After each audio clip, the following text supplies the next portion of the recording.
От дълбока древност, първия полъх на пролетта се отбелязва с паленето на огньове в чест на възраждащия се бог Слънце. По-късно паленето на огньове или така нареченото уратуване отбелязва началото на великденските пости, така наречени местни поклади, заповедни, след които не се яде месо. Поклади идва от плада, трупа паля огън, а огънят е символ на пречистването. Една седмица преди това момчетата събират така наречените лугачки. На няколко места по това време в село Горна баня ергените правят колиби от пръти и ги покриват с слама, върху която нареждат лугачките.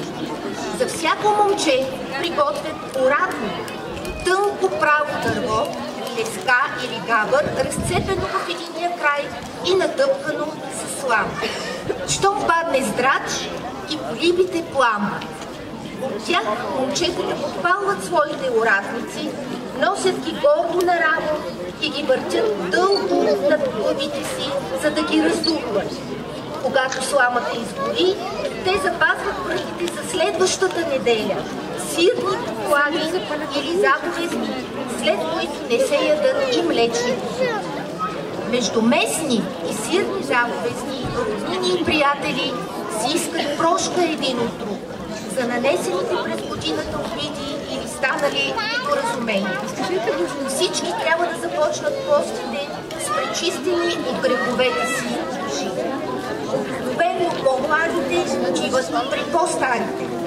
Със съчервия в лявата ръка те им целуват ръка и им казват «Прощавай», на което се отговаря «Просто да ти от мен и от Бога».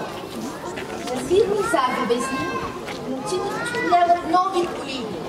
Децата напълват отново с слама своите уратници и по мръкване отново пламват буйните огньове. Когато от тях остане само купчина жар, децата започват да ги прескачат. На този ден се играят и буйни, скокливи хора, за да пораснат високи босевите. От сирни заповедни до Великден не се правят сватби. На сирни заповедни вечерята се състои от баница, варени яйца и бяла орехова халва. Тогава всички членове на семейството си искат прошка помежду си. Младите отиват с ракия, огача и баница с сирене в дома на своите куми кума, за да им искат прошка. След вечерята започва така нареченото амкане. На кука на тавана завръзват червен конец, на чийто край прикрепват обелено сварено яйце.